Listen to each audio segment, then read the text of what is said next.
Aleluias.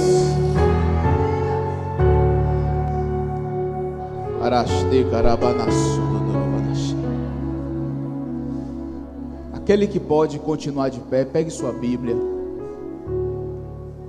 Aleluias. Assim fica fácil. Não para mim, para Ele. Oh Deus, abra sua Bíblia em Tiago.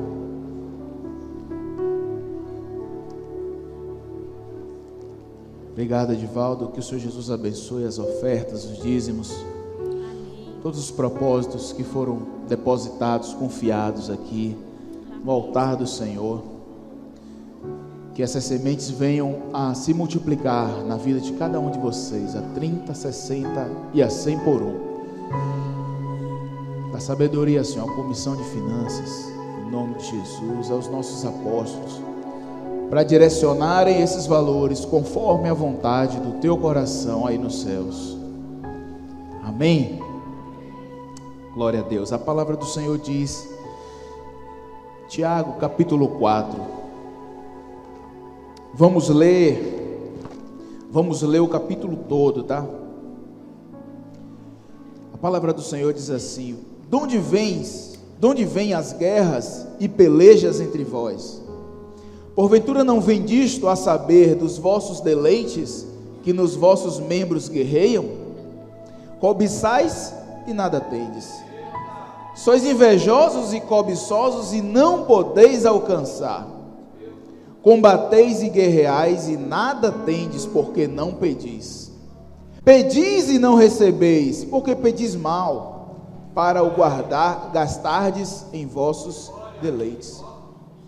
Adúlteros e adúlteras, não sabeis vós que a amizade do mundo é inimizade contra Deus? Portanto, qualquer que quiser ser amigo do mundo, constitui-se inimigo de Deus.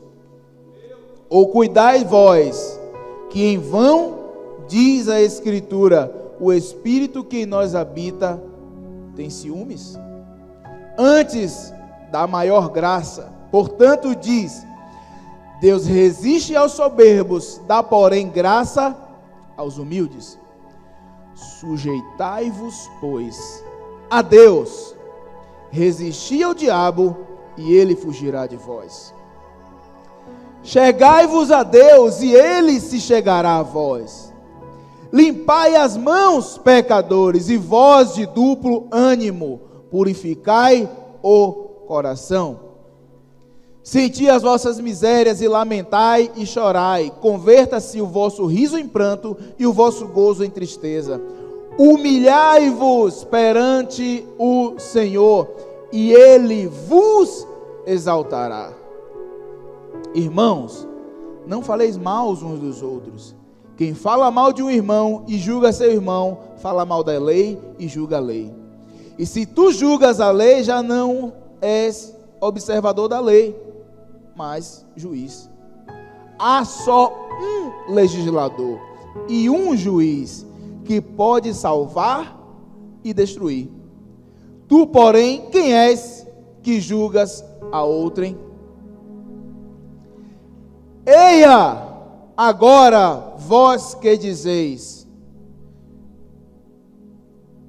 Não sei se vocês já observaram, mas algumas vezes os profetas dão um grito de advertência na Bíblia. E eles gritam assim: eia! Agora vós que dizeis, hoje ou amanhã iremos a tal cidade e lá passaremos um ano e contrataremos e ganharemos. Digo-vos que não sabeis o que acontecerá amanhã. Porque que é a vossa vida? É um vapor que aparece e por um pouco e depois se desvanece. Em lugar do que devias dizer, se o Senhor quiser e se vivermos, faremos isso ou aquilo. Mas agora vos gloriais em vossas presunções. Toda a glória, tal como está, é maligna. Aquele, pois, que sabe o bem que deve fazer e não faz, comete pecado. Senhor, essa também é a tua hora.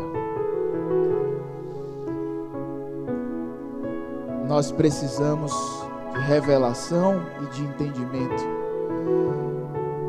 para sermos edificados pelo Teu Espírito. Vem sobre nós, Senhor. Em mim que falo, nos irmãos que ouvem, ministra aos nossos corações, em nome de Jesus. Amém? Podeis assentar. Oh, glórias.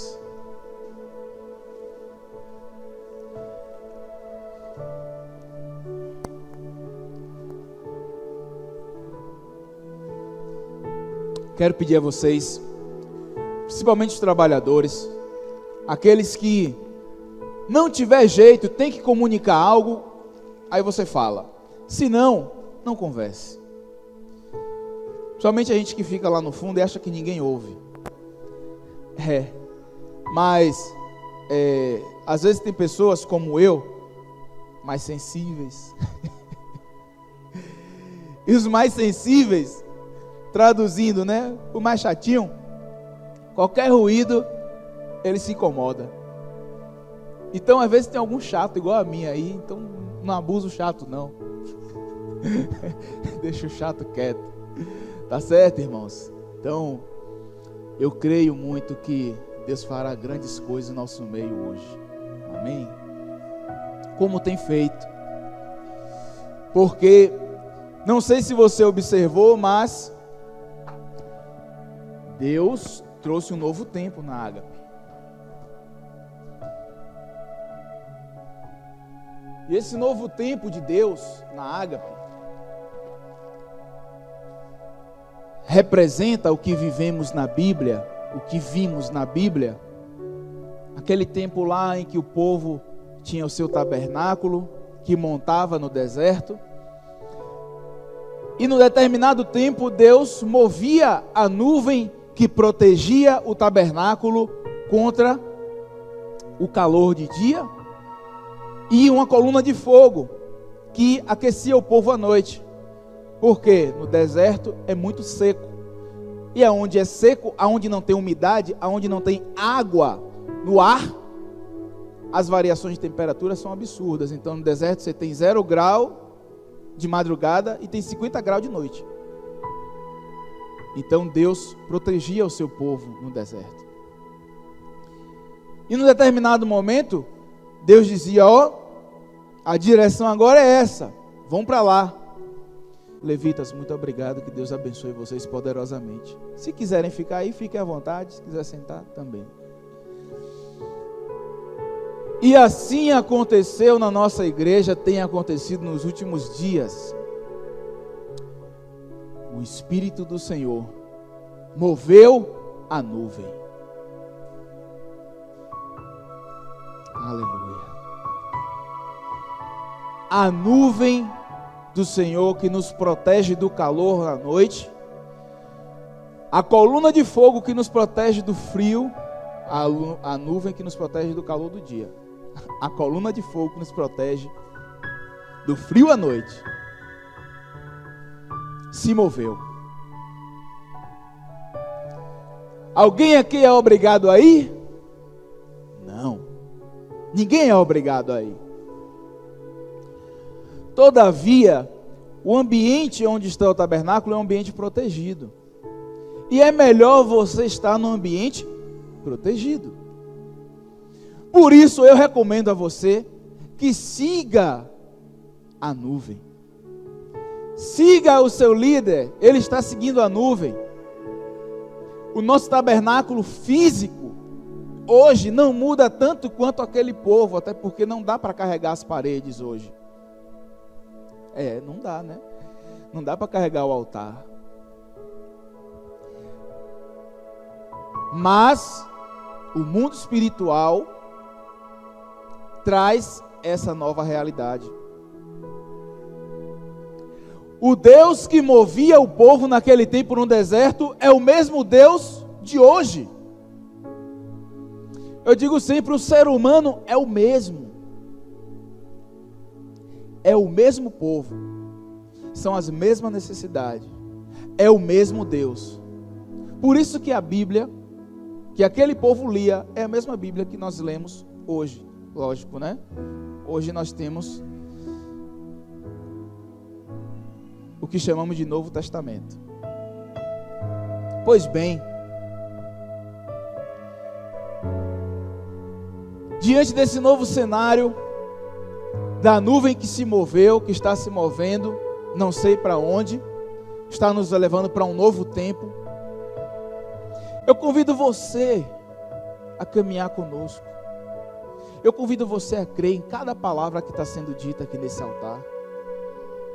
Eu convido você a caminhar pela fé. Você não vai ver muitas vezes para onde estamos indo. Muitas vezes não vai ter as seguranças, as certezas, as garantias para onde estamos indo. Isso eu estou falando certezas, garantias, promessas, sinais de segurança entre homens. Mas há um sinal, que esse é pleno, esse é incontestável e é suficiente, que é a paz no seu e no meu coração. Haverá paz no seu coração em seguir o seu líder, em seguir a sua liderança. Acredite, como eu conversava uma vez com um pastor, falei com ele: pastor, eu aprendi que andar vivendo o verdadeiro evangelho é como um vídeo que eu vi de um homem paraquedista profissional, em que ele se jogava primeiro do avião, só de bermuda, tectel e tênis, crendo que o amigo que estava com o paraquedas ia pular depois e pegar ele. Deu certo. Essa é a vida com Deus. É pular do avião sem paraquedas, confiando que seu amigo vai pular. E não só que ele vai pular, que o paraquedas dele vai abrir. Tem esse detalhe, né, irmão? A adrenalina não é só por causa da queda. É que você tem que abrir um paraquedas. Mas na vida com Deus, queridos, dá certo. O nosso amigo Espírito Santo, ele nunca falha. Ele nunca falha. Fazendo uma analogia ao salto de paraquedas, é como se Jesus fosse o amigo e o Espírito Santo o paraquedas. É porque Jesus disse: eu preciso ir para que ele venha, né? Aí Jesus disse: eu preciso ir para que ele venha. Se o paraquedas não abrir, nada feito, mas o paraquedas sempre abre com Jesus. Amém, queridos? Então eu quero te convidar a você entrar nesse novo tempo. Essa ministração que o Senhor me usará aqui hoje, já tem uns 6 meses que o Espírito começou a me incomodar, a me trazer, me fazer uma pergunta, e tem 2 meses que ela está já assim engatilhada, e hoje, amanhã, chegou o dia. E você vê que o pastor Otávio, ele falou aqui, né? Não sou eu quem falo que eu vou pregar, que é fulano. O Espírito traz, lógico, alguém assina, alguém responde por isso, mas o Espírito traz. Tem 6 meses que o Espírito Santo me perguntou: qual o tempo da palavra profética? E eu comecei a me perguntar. Vamos para a Bíblia. Eu vou te responder, Espírito Santo. Se você me perguntou, é porque tem resposta. E aí, fui para a Bíblia e comecei a pegar evidências e tal. Conversei com o apóstolo. Eu ia pregar na ceia de agosto. Aconteceu alguma coisa que não fui eu. O tempo marcado era a ceia de setembro. Quando o próprio Espírito preparou já a porção dobrada, Eu não sei se você percebeu, mas é o mesmo título da mensagem do evangelista Adriano. Sexta-feira, a gente conversando, a gente descobriu que a gente vai falar da mesma coisa. Tomando um café santo, aí ele disse, Deus me deu uma viagem, pá. Eu falei, rapaz, é a mesma viagem, é a mesma palavra que a gente vai pregar.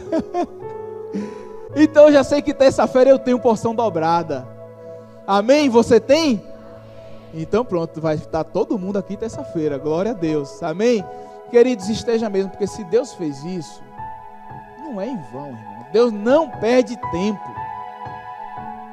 Deus não perde tempo. Se você erra o caminho no carro, aproveita que você vai ficar mais tempo glorificando ao Senhor. Tudo espera, menos Deus. Deus não pode esperar, Ele tem que ser prioridade em nossa vida. Ele não perde tempo, amém? Então, se alguma coisa saiu do seu controle, adore. O controle total é dele. Amém? Então, o tema da palavra de hoje é uma pergunta. Qual o tempo da palavra profética?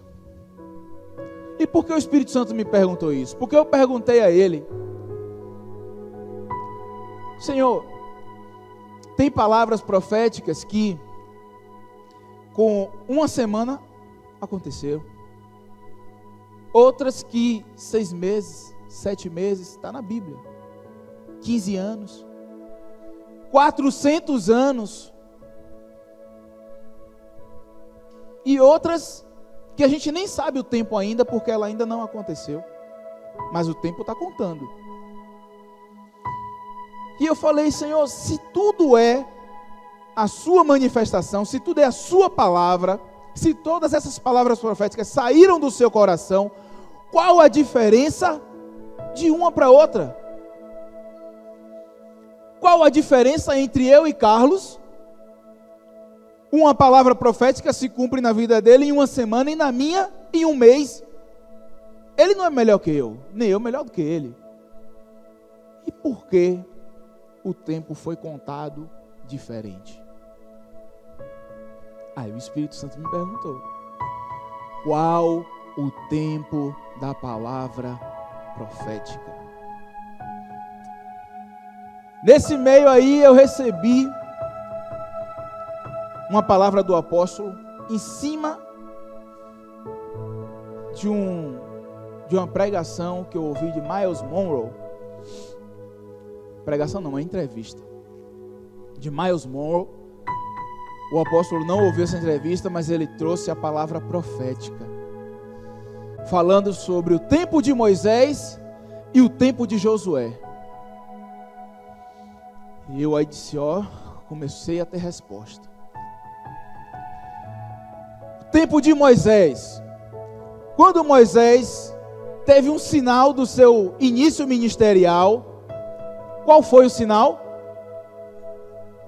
A sarça. Glória a Deus.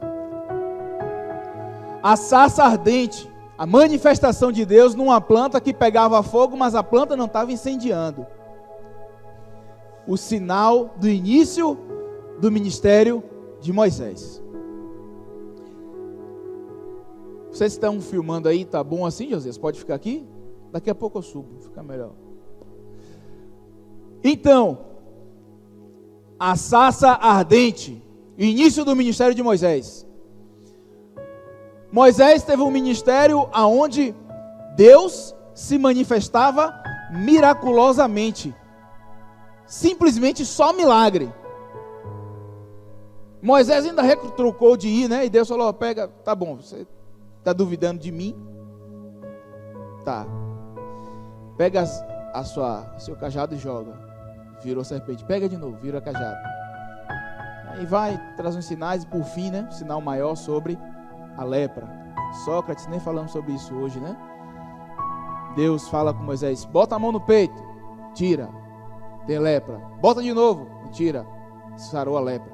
Aquilo ali era um sinal porque na lei e nos profetas, um sinal de que aquele que havia de vir era o Messias, seria se ele curasse lepra. Um dos sinais. curar de lepra, fazer o surdo ouvir, o cego enxergar, coisa dessa. São 3. 3 manifestações miraculosas que o Messias tinha que apresentar.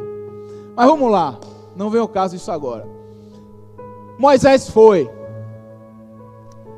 E vamos dar uma passeada longa aqui, porque Moisés passou pelo deserto, aquelas coisas todas, as 10 pragas, cada praga representando uma divindade, não sei se vocês sabem disso, mas cada praga daquela fazia referência a uma entidade, uma potestade.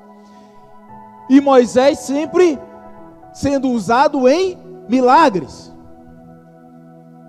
Beleza. Moisés morre. Quem é levantado? Josué. Josué, no início do seu ministério, qual foi a teofania? Teofania é a manifestação de Deus visivelmente. Qual foi a teofania? Qual foi o sinal de Deus para Josué? Quem lembra? Um soldado, um anjo empunhando a espada. Isso é soldado. Apareceu esse anjo e tal. Logo em seguida, ele celebrou a Páscoa. Antes disso teve a circuncisão, né? Logo depois celebraram a Páscoa. E a Bíblia diz que quando eles celebraram a Páscoa, no dia seguinte, acabou o maná. Agora a gente entra na nossa pregação. Isso aqui foi a introdução. Só para contextualizar você. No dia seguinte à celebração da Páscoa, logo após Deus ter aparecido para ele através de um soldado, um anjo com uma espada, acabou o maná. O maná representava para eles sustento, comida, sobrevivência, vida. O maná para eles era vida. E agora acabou o maná. Resultado? Vamos ter que batalhar para comer. E assim começa o ministério de Josué. Eu já quero dizer para você o seguinte, meus amados irmãos. O tempo de Moisés foi suficiente para aquele tempo no Egito.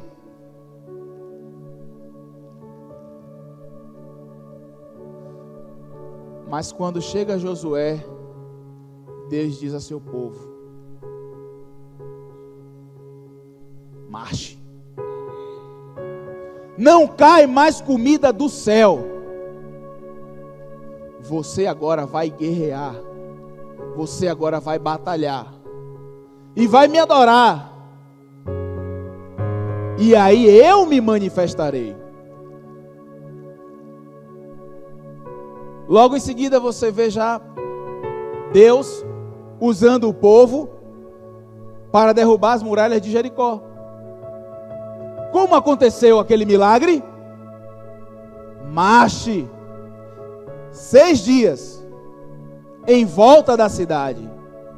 No 7º, toca a buzina. E aí as muralhas caíram. Deixa eu beber essa água aqui sim. No 7º dia, Deus manifestou a sua glória.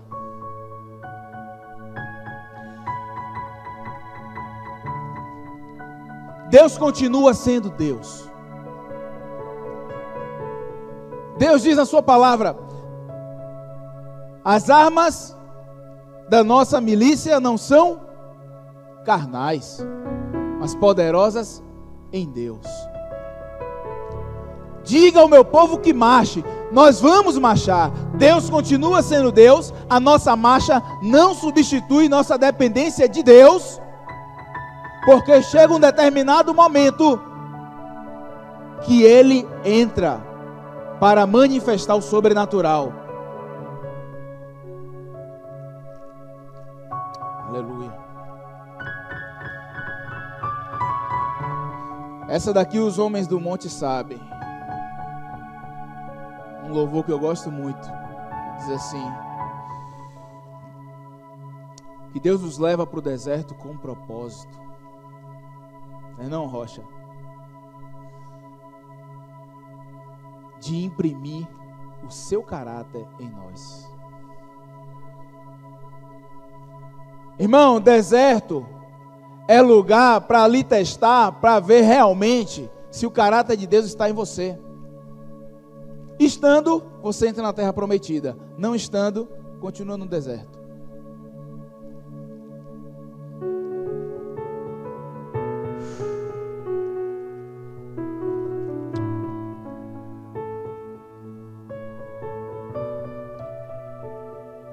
Quando eu preparava essa mensagem, Deus falou comigo: é um novo tempo. A nuvem está passando. Avisa o povo que é tempo de mudança. Eu tenho novas coisas.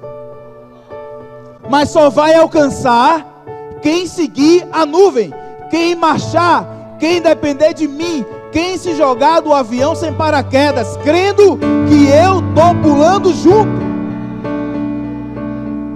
E gasto. Por isso você está me vendo assim bonitão. Essa camisa eu nunca usei, essa calça eu nunca usei, esse sapato eu nunca usei. Esse sapato aqui tem... nem sei, comprei no final do ano passado. Nunca usei. Essa camisa tem alguns meses também, nunca usei. Essa calça tem menos tempo. Tempo de novidade.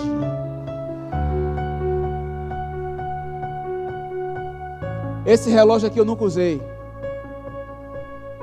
Cadê ele? Wander. Tempo novo. Todos os meus relógios se foram. E eu usei hoje, o Espírito me trouxe. O meu relógio agora é esse aqui, ó. Ofertado na minha vida. Tudo fala. Há uma veste nova para você espiritual. Abra mão do seu tempo, para que o tempo de Deus possa reger a sua vida.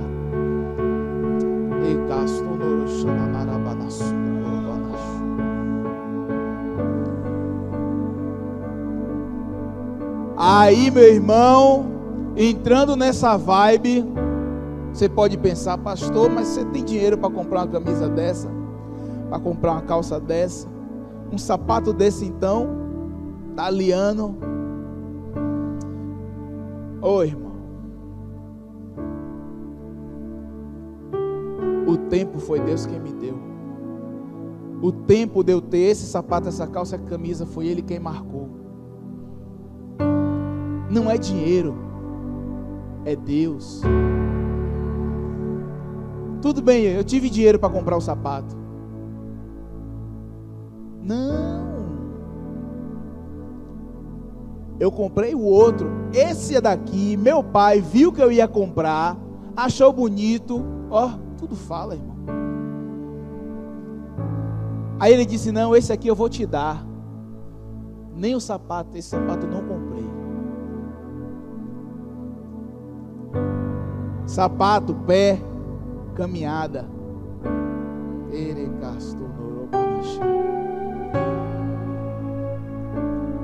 Não se preocupe com a sua caminhada. Sujeitai-vos a Deus. Sujeitai-vos a Deus. Não se preocupe com o tempo. Sujeitai-vos a Deus. Irmão, eu não compraria esse relógio. Por quê? Porque o design dele não é o que eu gosto para mim. Eu não compraria. Mas hoje é o relógio que eu vou usar até o dia que Deus mandar outro. ou me der dinheiro para comprar outro. Se for para eu comprar, ele vai botar no meu coração. Se ele não botar, eu não vou comprar, eu vou usar esse aqui. Aí a gente vai ver quem cansa primeiro.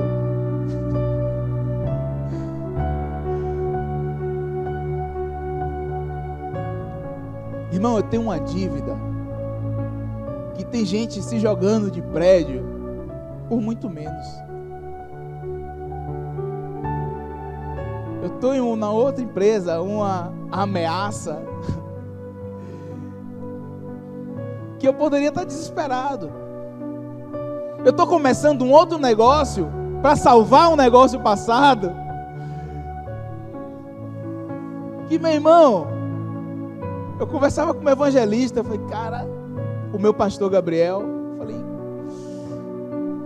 sabe aquela hora que você para assim e dá medo, irmão? Eu vou me lançar de novo. Se não der certo, eu já estou envolvendo outras pessoas. Eu já vendi o peixe. E está todo mundo acreditando, tem que dar certo. Pula do avião. Pula do avião, irmão. Não é fácil para mim. Eu estou pregando para você, pregando para mim. A oportunidade aqui, primeiro é para mim.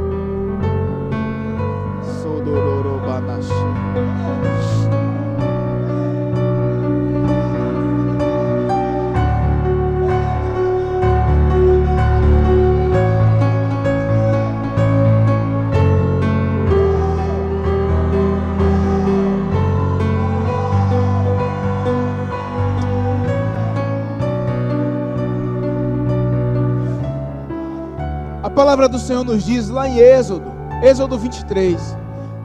Está tudo anotado aqui. Depois, se você quiser, eu te dou tudo que está aqui. Vamos ganhar tempo, que eu quero entrar. Eu estou preparando você, porque senão você não vai conseguir atingir o nível da palavra profética. Nem eu. Tem algo que eu vou receber hoje aqui ainda. Preciso preparar meu espírito. Estamos juntos, amém? Êxodo 23. Você lê o capítulo todo em casa, lê o livro todo logo, em nome de Jesus.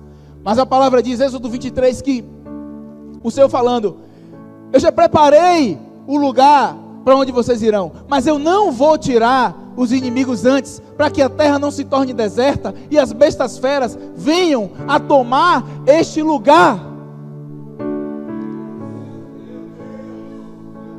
Depois que eu decido me alinhar, que eu decido abrir mão de tudo, que eu decido viver na dependência, parece que minha vida piorou.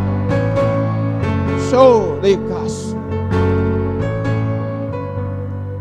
Mas esse é um pensamento humano. Chorobanaço.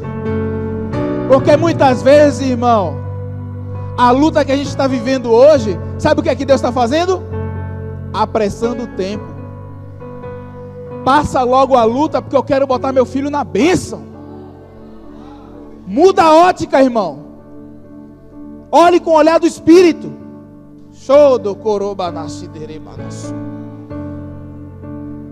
Para de fazer força. João, vem cá, João. Eu gosto de defesa pessoal. E aí, não vou fazer nada com você, não. Eu aprendi um negócio, eu tenho aprendido algumas coisas. Eu aprendi um negócio massa. Que às vezes a pessoa vem de lá para cá, vem o confronto, né? Bem forte. Então vem andando rápido, João. Pronto. Aprendi isso. Vai passar. Deus te abençoe. Nem doeu, tá vendo? Parece dança, né? Porque eu decidi não fazer força. Faça força não, irmão. Vá dançar com o papai. Hein, meu pastor? Aí vem aquele caminhão de lá, você... E sai rodando no manto. Aproveita. Aproveita e vai rodando, irmão. Vem aqui uma rasteira, senhor. Show, papai. Irmão, ele falou, ó, não os tire do mundo, mas livre-os do mal. O mal vem, irmão. Não deixe a sua cabeça te enganar, não. O mal vem. Mas vá dançar com o Espírito. O Espírito vai te ensinar a não fazer força. E toda dificuldade vem porque você está avançando. Se você não avançar, tudo bem, aquele lugar ali você já está. Acabou. Mas em direção à terra prometida, nós vamos encontrar dificuldades, porque vamos ter que passar obstáculos. E Deus não vai limpar todo o campo, porque quando Ele deixa ali ocupado, pelo menos tem alguém cuidando. A gente não está lá ainda. Para que eu quero aquele negócio limpo, se eu não estou lá ainda? Quando chegar a minha hora de entrar, meu Deus vai limpar tudo.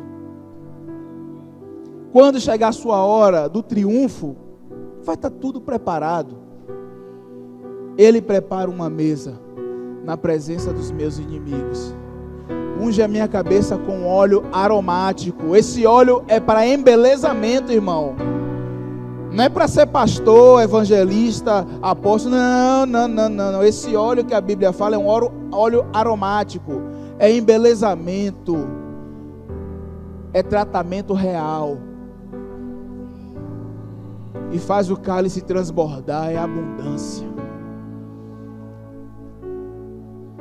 A partir de hoje eu declaro que você não vai mais reclamar da dificuldade. Elas são apenas um sinal de que você está avançando. Amém? Aleluias. Porque a vida com Deus é intensa, queridos. A vida com Deus é correria. Temos que adorar, temos que trabalhar. Ou melhor, temos que adorar na igreja e adorar no trabalho.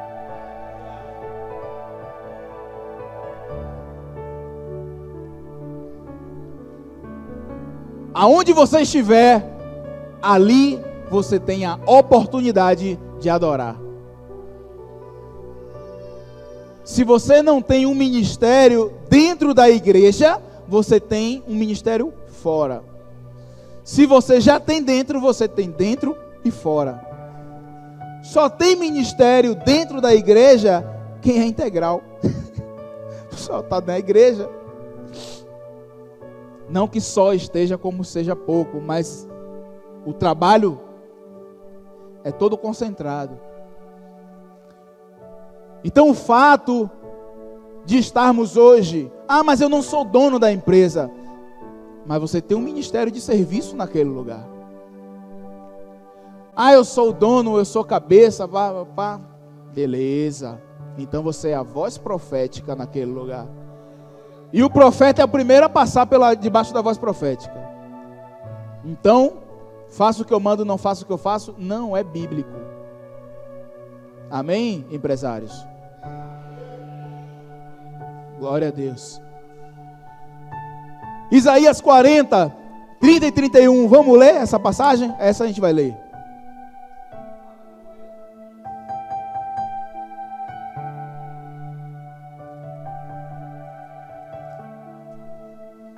Vou ler aqui que eu já abri.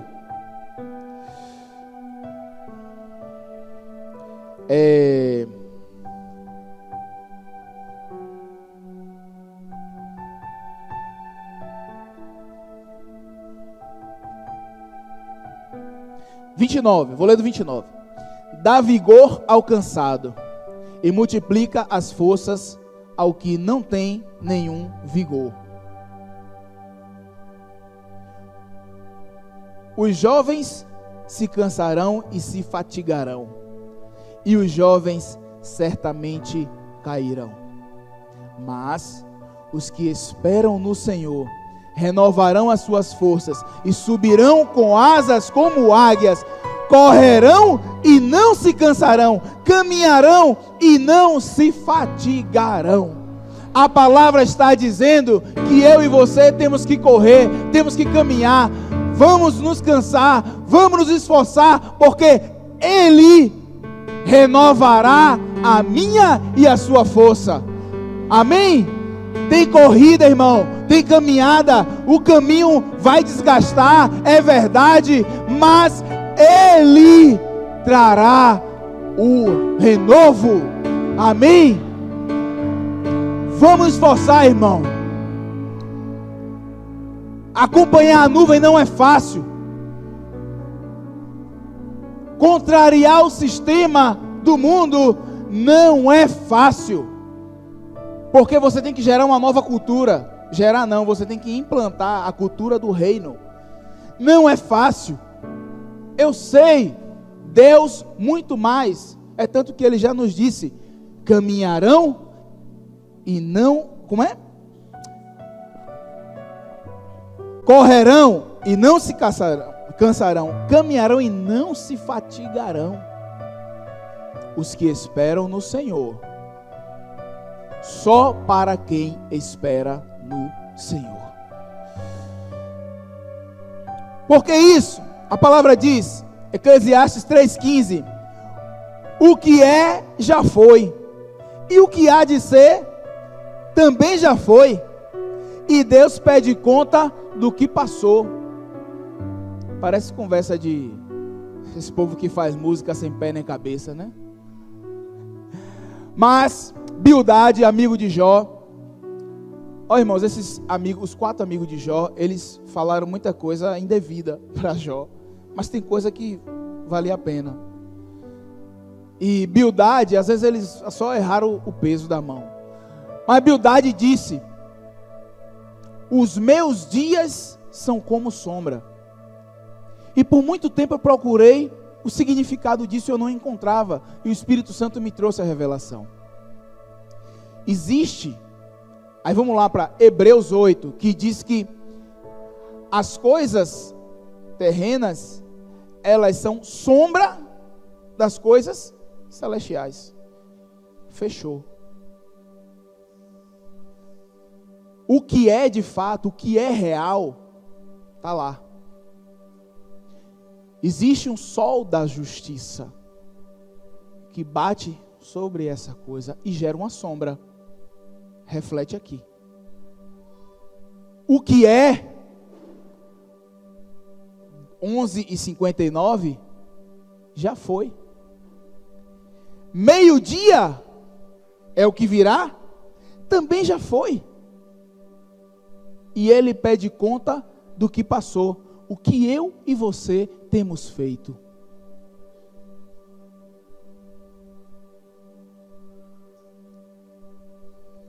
Porque, queridos, nós só vamos viver a palavra profética se ela tiver fundamento para cair, para se encaixar. É chave, fechadura, abre-se uma porta. Salmos 11. Se destruirmos os fundamentos, o que poderá fazer o justo? Deus é um Deus de princípio. Ele caminha por fundamentos. O direito está baseado em fundamentos. A minha e a sua herança está baseada em fundamentos. Ser filho, honrar o pai e a mãe. Só para você entender que esse mundo aqui é espelho, ou melhor, é sombra do mundo celestial. Aquela moça, Suzanne von Richthofen, ela foi destituída da herança dos pais. Só para você entender. Tudo que você está vendo aqui, irmão, é porque lá já tem, já existe. O que há de bom aqui embaixo veio de um lugar. E é para lá que nós vamos. Amém. Aleluia. Precisamos construir um fundamento para que essa palavra profética venha e se encaixe.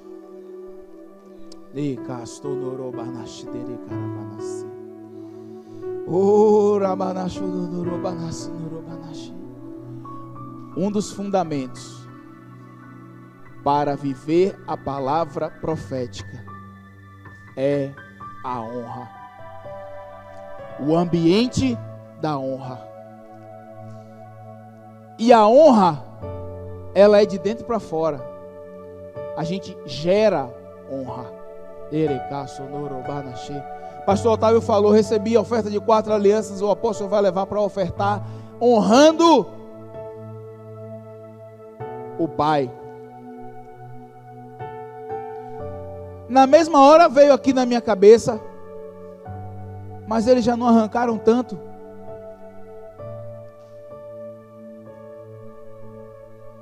Isso mesmo, eles violentaram. Quantas vezes nós aconselhamos pessoas que sofreram violência a liberar perdão a quem violentou?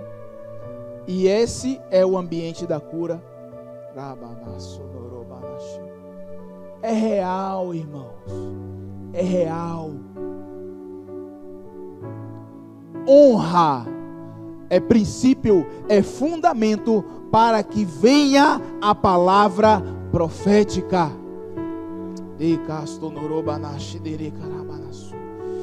Queridos, quando vem uma palavra profética sobre a minha, sobre a sua vida, aleluias, recomendo a você que não fique buscando caminhos, porque eu já estou te dizendo um princípio: honra. Existem profecias sobre a mim e sobre a sua vida que ainda não aconteceram. Há um tempo, há um nível de maturidade para vivermos, mas há um princípio básico: honra. Precisamos gerar um ambiente de honra. Hoje eu tenho uma luta.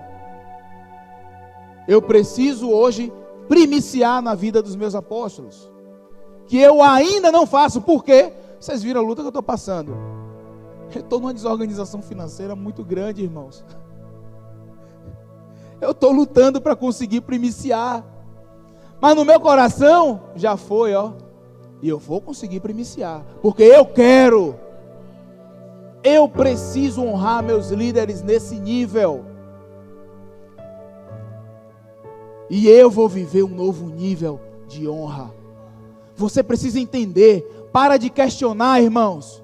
Para de questionar. Segue. Outra coisa que eu aprendi com esses homens que estão me ensinando esse negócio de defesa pessoal. Tem um cara chamado Ricardinho. Você vê o cara, você não dá nada. Vou armar uma para o pastor Otávio, um esparro para ele. Que ele nunca vai dizer que é aquele cara. Ele está lá em Portugal, está ali esperando. O cara é 9 vezes campeão mundial de jiu-jitsu.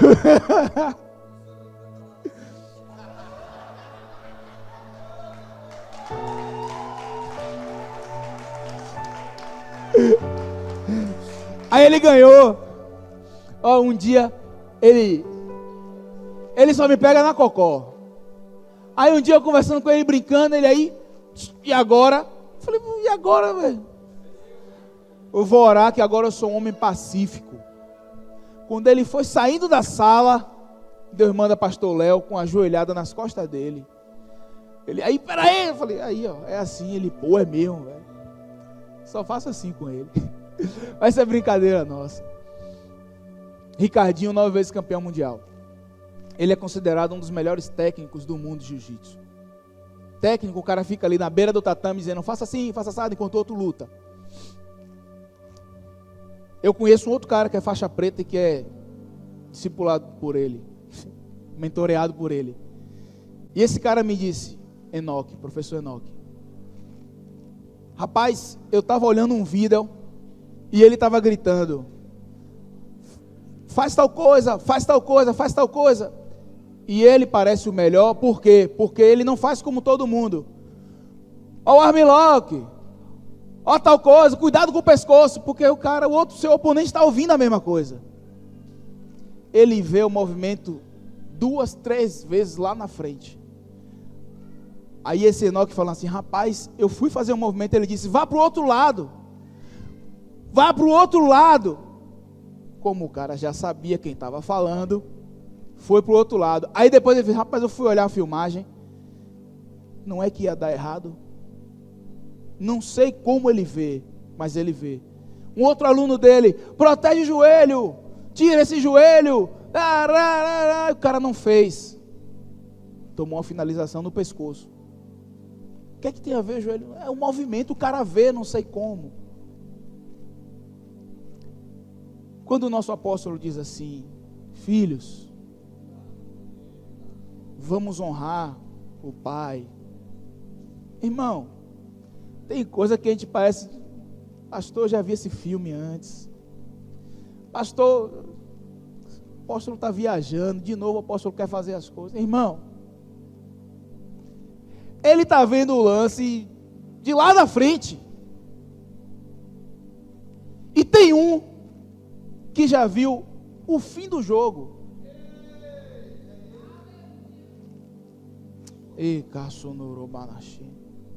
Vou terminar. Davi foi ungido rei, meu evangelista. E talvez algum dos irmãos, Davi não, que o coração dele era muito quebrantado, mas algum dos irmãos dizia assim, podia dizer assim, só porque foi ungido rei agora, está tiradinho. Mas Davi não levou isso em conta. Além de estar pastoreando as ovelhas do pai, um belo dia o pai dele diz assim, filho, vá lá onde estão seus irmãos, para levar mantimento para eles. Aproveite e leve também um queijo para o comandante. O pai dele estava ensinando ele a honrar. Não foi só mantimento para os filhos. O pai dele estava honrando o comandante. Davi vai, obediente, honrando seu pai. Depois, certamente, de um belo tempo, cuidando das ovelhas, agora também, como era o mais novo, foi servir a seus irmãos e levar a honra, a oferta que o seu pai entregou ao sacerdote. Nesse ambiente, surge uma oportunidade. Um filisteu, desfazendo do povo de Deus e do Deus de um povo.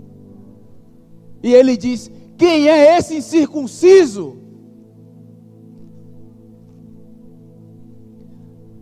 Antes disso, o profeta vai ungir o novo rei. E ele vai até a casa de Jessé que Deus manda. E Davi estava onde? Pronto, Davi estava onde? Cuidando das ovelhas de seu pai, atrás das malhadas. O profeta diz, vim ungir o novo rei. Passa um filho, não é, o outro não é, aquele que é mais bonito não, mais forte não, mais inteligente não. Tem mais algum? Ah, tem. Chama Davi aí. Aí vem Davi, encontrando a palavra profética. Mas não foi Davi que veio a palavra profética, porque Davi estava na casa dele. A palavra profética foi ao encontro de Davi. Saul,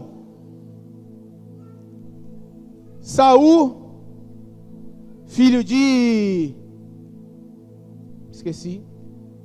Esqueci o nome do pai de Saul.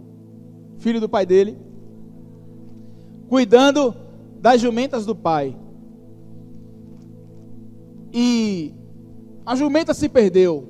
3, sei lá, ou uma, enfim. Jumenta se perdeu, vai Saul procurar a jumenta do pai dele, porque ele tinha que cuidar das coisas do pai dele. Aí, em determinado momento, Saul chega para o seu ajudador e diz assim, lá naquele lugar, depois, se você quiser, eu te passo toda a referência bíblica, não lembro agora de alguns nomes. Lá naquele lugar, dizem que tem um homem de Deus, que é profeta. Vamos até ele, porque de repente, ele vai dizer aonde está a jumenta. Aí quando Saul chega no profeta, o profeta estava caminhando também em direção a Saul. E o profeta unge Saul rei. Saul estava fazendo o quê? Cuidando das ovelhas do pai dele, das jumentas. Gideão, quando foi ungido, ele estava no lagar, malhando trigo da horta do seu pai. Pelo tempo eu vou citar só esses 3. Eu tenho mais um ali anotado e eu podia pegar mais outros tantos. Para lhe dizer que o tempo da palavra profética não é medido pelo nosso relógio, é medido pelo nosso coração, pela nossa postura. O tempo da palavra profética chama-se alinhamento. Você quer viver a palavra profética? Busque alinhamento. Show do corobana de carabanaçu. Honra. Honra. Humilhai-vos, pois, debaixo da potente mão de Deus. Sujeitai-vos a Deus. Honra.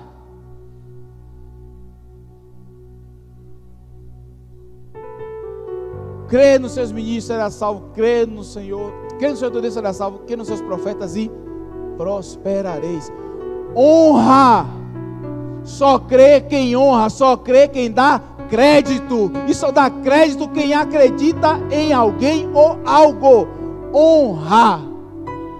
Acreditar é dizer: tome, porque você sabe o que fazer. Honra. Esse é o tempo da palavra profética.